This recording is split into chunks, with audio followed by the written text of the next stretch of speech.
राधा वल्लभ श्री हरिवंश। इस वीडियो में हम बात करने जा रहे हैं साल 2025 में अक्षय तृतीया किस तारीख को मनाई जाएगी, क्यों मनाई जाती है। और जैसे धनतेरस का दिन महत्व रखता है कि कुछ खरीद के घर में लाना चाहिए, वैसे ही उससे भी ज्यादा अक्षय तृतीया का दिन महत्व रखता है। तो क्या चीजें खरीदनी चाहिए, पूरी लिस्ट बना करके लाई हूँ। सुबह उठने से लेकर के शाम तक क्या क्या हमें चीजें जरूर इस दिन करना चाहिए। जैसे कि नाम से स्पष्ट है, अक्षय यानी कभी भी समाप्त ना होने वाला। अक्षय तृतीया के दिन जो भी हम दान पुण्य करते हैं, कुछ भी पुण्य करें, जरूरी नहीं कि चीजें देना ही है, कोई भी पुण्य हो सकता है, वो अक्षय फल प्रदान करता है। हर एक जन्म में जो है वो पुण्य आपको उसी प्रकार से प्राप्त होता रहता है, कभी समाप्त नहीं होता है। देखिए, सुबह से लेकर शाम तक क्या चीजें हमें ध्यान रखनी है माता लक्ष्मी की कृपा प्राप्ति के लिए, उन्हें प्रसन्न करने के लिए, आप वो ध्यान से सुनिए। सबसे पहले सूर्योदय से पहले ही उठना है।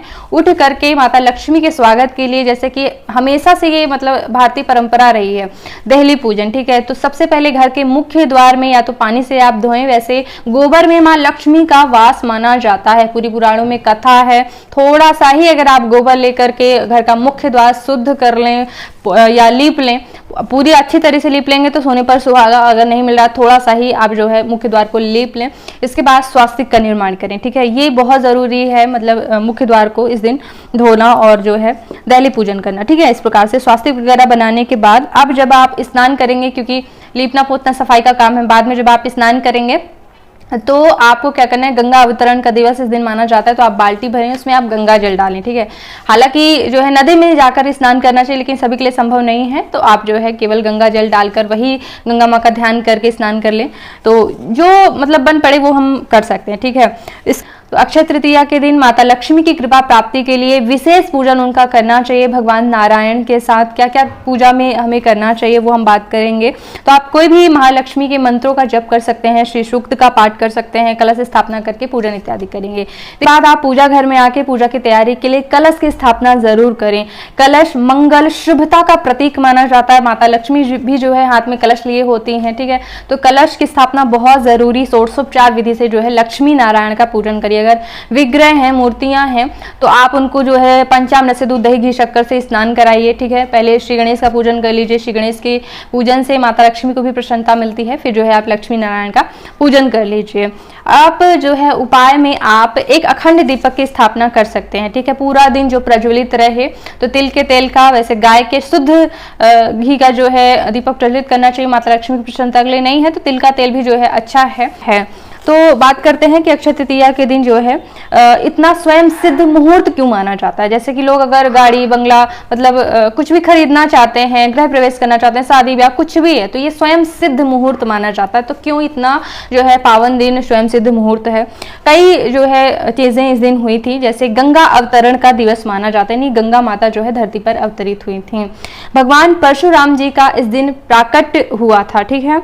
और साथ ही साथ जो है इस दिन मटका आवासा जाता है, यानी कि इस दिन जो है नई मटकी ला करके, जैसे कि हमारे धर्म में हर एक चीज जो हम नई लाते हैं सबसे पहले भगवान को अर्पित करने का नियम है, फिर जो है वो अपने प्रयोग में लाई जाती है। तो यह एक ऐसा ही त्योहार है जिसमें जो है मटका ला करके उसकी पूजा की जाती है, स्वास्तिक वगैरह बना करके, और फिर जो है वो अगले दिन से अपने प्रयोग में लाया जाता है पानी पीने के लिए, ठीक है। और साथ ही साथ जो है अक्षय तृतीया के दिन ऐसी मान्यता है कि सोना चांदी जरूर इस दिन खरीदना चाहिए, विशेष तौर पर सोना, क्योंकि वह माता लक्ष्मी का जो है भौतिक स्वरूप माना जाता है सोना, इसलिए जो है यह मान्यता है। और अगर जिनकी जो है सोना खरीदने की सामर्थ्य नहीं होती, वो कौड़ी, चांदी का सिक्का या फिर पीतल का कोई भी सामान, गोमती चक्र, और जैसे झाड़ू भी माता लक्ष्मी का स्वरूप मानी जाती है, तो झाड़ू भी खरीद के ला सकते हैं। लेकिन झाड़ू दान करने का, या फिर जो कहूँ कि मतलब दान करने का सूर्योदय से पहले का महत्व होता है, ठीक है। तो इसलिए जो है अगर आप झाड़ू दान करना चाहते हैं, एक दिन पहले भले ही खरीदें, क्योंकि मंदिर में इस दिन अगर आप झाड़ू दान करते हैं, मतलब मान लीजिए कि मैं कितना बड़ा उपाय बता रही हूँ, क्योंकि मंदिर जैसा स्थान दान करने के लिए वो बहुत ज़्यादा जो है आपको, जैसे कि पुण्य कभी भी समाप्त नहीं होता है। तो अगर आप इस दिन जो है मंदिर में सुबह सुबह झाड़ू भी लगा सकें, वही झाड़ू रख करके आ जाएं, तो सोने पर सुहागा, बहुत अधिक पुण्यों की प्राप्ति होती है। देखिए, अगर हमारे जीवन में कोई भी समस्या हो रही है ना, कुछ भी है कि नौकरी नहीं मिल रही, या फिर घर में पति पत्नी से झगड़ा हो रहा है, संतान नहीं हो रही, या फिर कोई भी समस्या है, शादी नहीं हो रही, तो हमें पुण्य एकत्रित करने की जरूरत होती है। हमारी किस्मत खराब क्यों होती? क्योंकि पूर्व जन्म के कोई ऐसे काम हमने कर लिए होते, कोई मतलब बुरा कार्य का फल जो हमें इस जन्म में मिल रहा होता है उसके कारण से सारी चीज़ों में देरी या मनोकामना पूर्ति नहीं हो रही होती, तो उसके लिए जो हमें पुण्य एकत्रित करना चाहिए। और पुण्य यानी कि पिछले जन्म के पापों का नाश होता है, तब जो हमारी किस्मत अच्छी होने लगती है। तो ऐसे ही जो है स्वयं सिद्ध मुहूर्त होते हैं, इन्हीं का लाभ जरूर उठाना चाहिए। तो साल 2025 में अक्षय तृतीया जो है 29 अप्रैल वैशाख शुक्ल पक्ष की तृतीया तिथि प्रारंभ हो रही है, लेकिन उदया तिथि के हिसाब से जो है हमें 30 अप्रैल 2025 को अक्षय तृतीया का त्योहार मनाना है। और कुछ और भी उपाय मैं आप सभी को बताना चाहती हूँ कि इस दिन जो है क्या क्या चीजें हमें दान करना चाहिए जिससे हमें अक्षय पुण्य की प्राप्ति होती है। तो अक्षय तृतीया के दिन आप जो है आसन दान कर सकते हैं। पूजा में बैठने के लिए ऊनी आसन आप दान कर सकते हैं। देखिए कितना ज्यादा महत्व बढ़ जाएगा अगर आप आसन दान करेंगे। वो आसन अगर किसी ने प्रयोग में ले लिया और पूजा में प्रतिदिन जो है बिछाकर उसको पूजा कर रहे हैं, तो दान का महत्व कहीं ज्यादा बढ़ जाता है जब हम कोई ऐसी चीज देते हैं जो सामने वाला प्रयोग में ले ले। ठीक है, तो पूजा वाला हो तो ठीक बात है, नहीं तो आप किसी भी और प्रकार का जैसे चटाई वगैरह यानी कोई भी जो है आप आसन दान कर सकते हैं। ऊनी आसन सर्वोत्तम मतलब पूजा में बैठने के लिए। और इसी के साथ ही जो है भगवान के ऊपर छत्र का दान करने का महत्व होता है। आपने देखा होगा मंदिरों में जो है चांदनी लगी होती है भगवान के ऊपर, या फिर जो है भगवान भोलेनाथ के ऊपर भी जो है इस दिन मटका रखा जाता है और उसमें छेद करके मतलब एक एक बूंद पानी उनके ऊपर मतलब पड़ता रहता है। तो ये शंकर जी के ऊपर भी जो है रखा जाता है मटका। लेकिन छत्रदान दूसरी चीज है, भगवान के विग्रहों के ऊपर आपने देखा होगा सोने का, चांदी का या फिर वस्त्रों का भी जो है बना होता है, या फिर आप जो है फूलों का फुलहरा बना करके जो है दान कर सकते हैं। अपने घर के मंदिर में ही लगा लीजिए, आसपास छोटे छोटे मंदिर होते हैं वहां पे कोई छत्रदान नहीं करता, आप फुलहरा बना करके वहां लगा दें अपने हाथों से या किसी से बनवा लें। बड़ी आसानी से बाजार में लोग फुलहरा बना देते हैं, यानी कि जैसे हड़ताल का तीज में बनता है वैसा। ठीक है, तो छत्र दान करने का बहुत ज्यादा महत्व होता है। देखिए सुन लीजिए, हमारा कार्य है सबको बताना, बाकी जैसे आपकी व्यवस्था जब भी बने, ज्ञान रहेगा तो आप कभी भी प्रयोग में ले सकते हैं। ठीक है, और अपने बच्चों को भी ज्ञान दे सकते हैं कि ये चीजें करनी चाहिए। और अगर घर के मतलब बाहर भगवान भोलेनाथ का मंदिर है तो वहां पे भी जो है आप कोई मटका खरीद के लाएं, उनके ऊपर रख दें जो है, और रुई नीचे लगा दी जाती है ताकि बूंद बूंद जो है पानी उनके ऊपर पड़ता रहे। बहुत ज्यादा इन सभी कार्यों का पुण्य होता है। ठीक है, और घी का दान जो है बहुत महत्व रखता है, हालांकि सबके लिए संभव नहीं है। मैं कहना चाहती हूँ जैसे कि इस दिन जो है मटका भर के, जल से भरा हुआ मटका दान करने का बहुत ही ज्यादा महत्व कहा गया है। अगर आज के जमाने में संभव नहीं है कि मटका भर के दान करा जाए, तो आप किसी भी रेलवे स्टेशन में चले जाइए, 2-4 बॉटल पानी भी आपने किसी को ठंडा पिला दिया, उसकी आत्मा का आशीर्वाद आपको मिले, क्योंकि प्यास से तरसते रहते हैं लोग।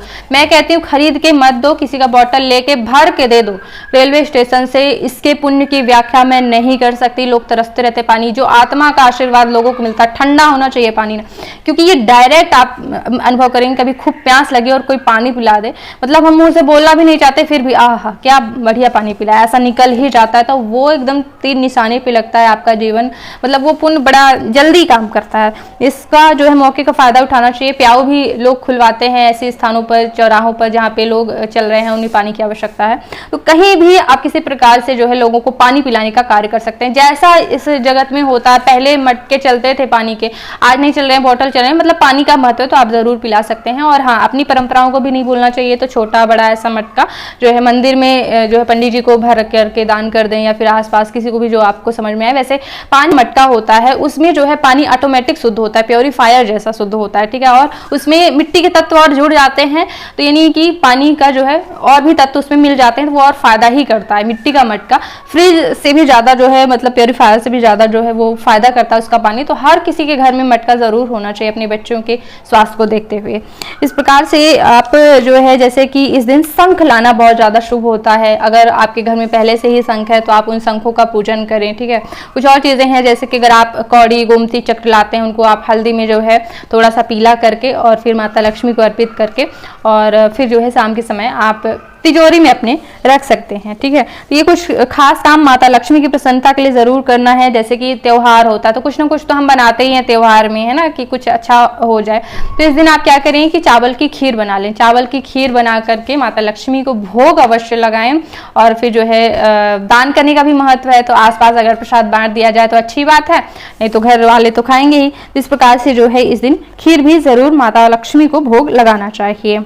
साथ ही साथ इस दिन जो है सोना दान करने के लिए बताया गया। मैं आपको बताना चाहती हूँ कि ग्रंथों में ऐसे सोना कुछ खरीदने के लिए तो नहीं कहा गया, लेकिन हाँ दान करने का बहुत बड़ा पुण्य कहा गया है।